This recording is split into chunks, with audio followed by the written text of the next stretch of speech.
Yes, alright. Oluvannyuma lwa Kazito obbasukkako obbazitowererako bavudde ne batandika okwogera amazima n'enkwe zaabwe zibateekerateekera eggwanga lyattu Uganda. Weena yenna ali eyo kutegeeza nti nno UG Updates TV kosinza okuba ng'otuwuliriza era okola kyamaanyi nnyo okutuninga UG Updates TV. Baganda bange abali e Kenya mbalamusizaako nnyo, South Africa, Qatar, Oman, Dubai. Mbategeeza nti mukola ekintu kyamaanyi nnyo okwekumira ku mayingo gano aga UG Updates TV. Baganda bange bali Saudi Arabia mbalamusizaako nnyo wabula gwe atanakuba ng'osubscribinga kutegeeza nti kubiriza genda maaso subscribing kweno channel so okuba nga tunywezaawo amayingo ga channel eno tusobole okuba nga tuspreadinga ekigambo ky'enkulaakulana gwe mukwano gwange nze naawe tusobole okukikola. Era nkutegeeza nti nno towerabira ku subscribinga, sharinga na kujja mu comment section. Mbadde nakava bawa akatambi nga mbalaga ebize bibawo oluvannyuma lwa General Muhoozi okupostinga ku Twitter. Nimbagamba nti nno agenza okwogera ebyo ng'ayina nga basajja bano balina ekibalo kibabala. Teri kintu kibakola nga tebali step ahead mu maaso gwe mukwano gwange ali eyampuliriza. Oyinza ogaba bapondoose bupondoosi naye nga balina kye bayiiya. Kaakati mbadde naakabigamba ne mugamba jangu mu comment section sobole okuba nga tutangaaza eggwanga nga tukubagazanya nnyo ebirowoozo sobole okulaba kiddala ekigenda mu maaso ddala kituufu. Muhoozi okuva n'alangira ntagenda kulabikako ku ballot paper mu 2026 elections kitegeeza ki? Ye kivudde ku ki? Lwaki asalawo mu kaseera kano? Lwaki asalawo mu kaseera kano nga bamaze okuba nga embeera emunyigiriza ng'alaba talina popularity n'emu mu balonzi? Lwaki? Mbadde naakakigamba nga yakava okupostinga ku mukutu gwe ogwa Twitter ng'agamba nti nno ye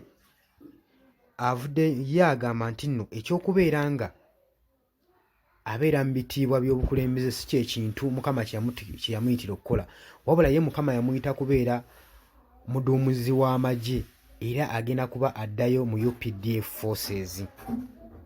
Kakati General Muhoozi okusinziira ku bigambo by'ayogedde n'agamba nti era agenda kubeera mbega Pulezidenti Yoweri Kaguta Museveni asobole okuba nga atwala entebe mu maaso ey'obukulembeze.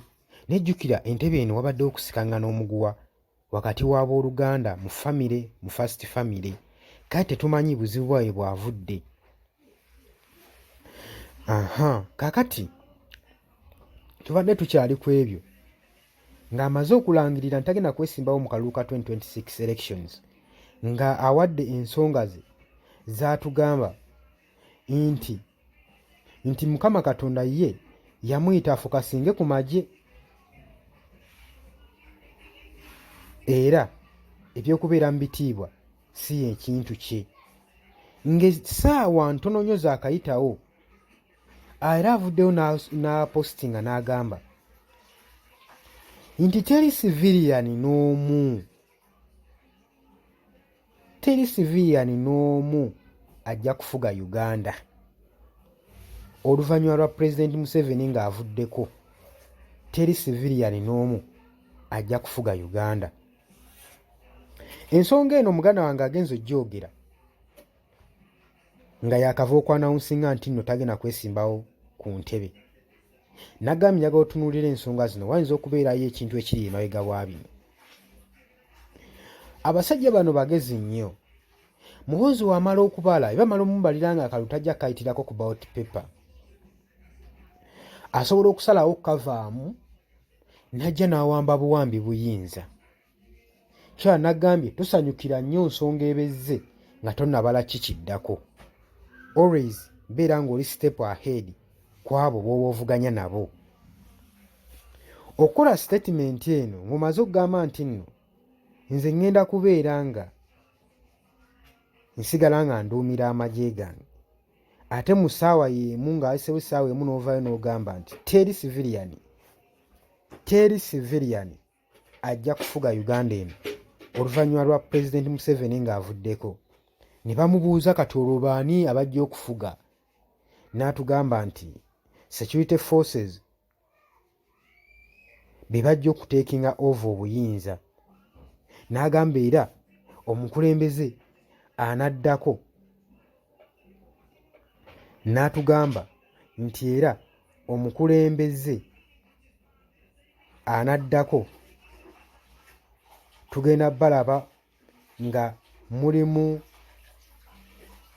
okugeza mugenda kubeera atugamba nti mugenda kubeeramu ab'amagye basojazi bapolisimeni abo be bamu ku bajja okufuga eggwanga oluvannyuma lwa kitaawo okuvaako. Jjukira ebyo abyogera ekaseera addusa addeyo anyweze amagye wano alinga akulaga nti yeetoloola naddayo ng'akulaga nti nno amagye ge gajja okufuga era naye azzeeyo anywezezza amagye ayitire mu magye ajje asobole okuba nga yeddiza entebe y'obukulembeze bwa Uganda. Bw'obanga obadde tonnakitegeera kyekiri kye nabagambye ebintu bino mubigobere step by steps.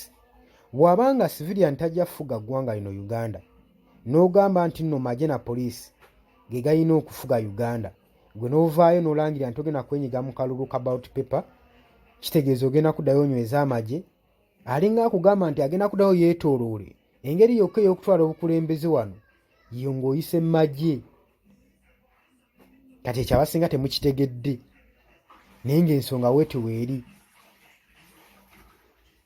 Eno statement gy'akoze erese bannayuganda nga bawuniikiridde nga bagamba kiki kyabadde agezaako okwagala okukola. Jjukira nti bano abasajja bakwata mu constitution y'eggwanga nga ye baagala. Kati kyangu nnyo okukola kye baagala awatali wadde kulemesebwa. Oba okitegeera ggwe mukwano gwange ali eyo.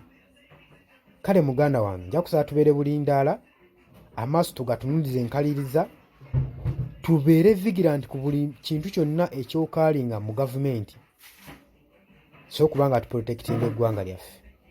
Kutegeeza nti okola kyamaanyi okwekumira ku Yugi Updates TV naye teweerabira kusubscribinga ggwe mukwano gwange ali eyo. Teweerabira nsonga ya kusubscribe.